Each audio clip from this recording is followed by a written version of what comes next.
रहे हो यार वाला गाना मीठ रहे हो सैया के गाना गीत रहे हो गीत रहे हो डीजे अमित तिवारी जी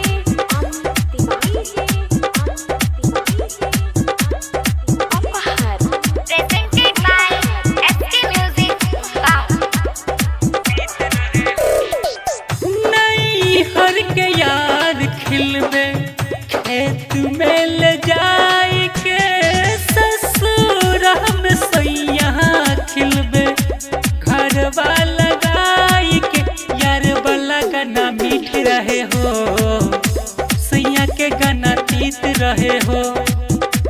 यार वाला गाना मीठ रहे हो सैया के गाना तीत रहे हो हर के यार खिलबे खेत में ले जाए के ससुर हम सैया खिलबे घरवा लगाई के यार वाला गाना मीठ रहे हो सैया के गाना तीत रहे हो यार वाला गाना मीठ रहे हो सैया के गाना तीत रहे हो डीजे अमित तिवारी जी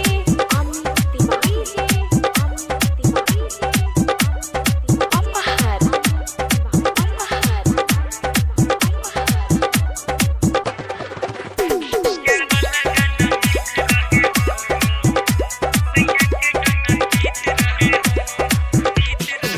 कतनो खिलाही सैया कतनो मनाही सैया मन हमर लो भाई हो आदत लगल रहे खेत में चुराही के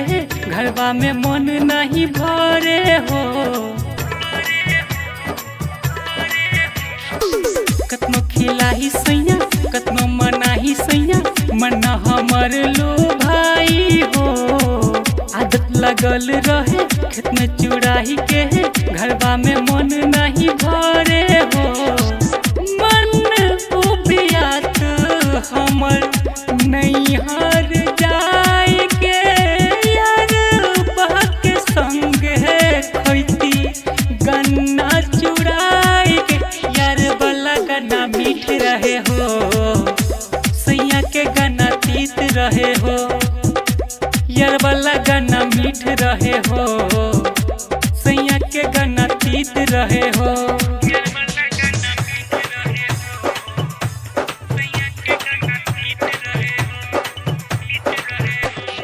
DJ Amit Tiwari ji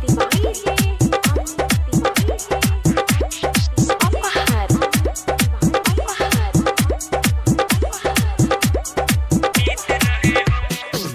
school college छोड़ी यारवा से मिले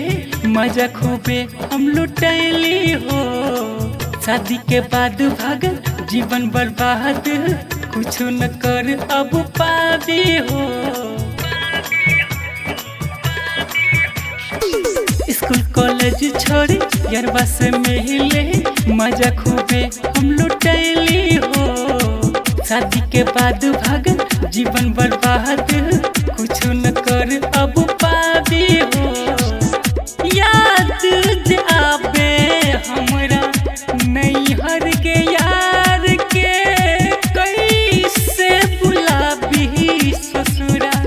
अपना यार के यार वाला गाना मीठ रहे हो सैया के गाना तीत रहे हो यार वाला गाना मीठ रहे हो सैया के गाना तीत रहे हो।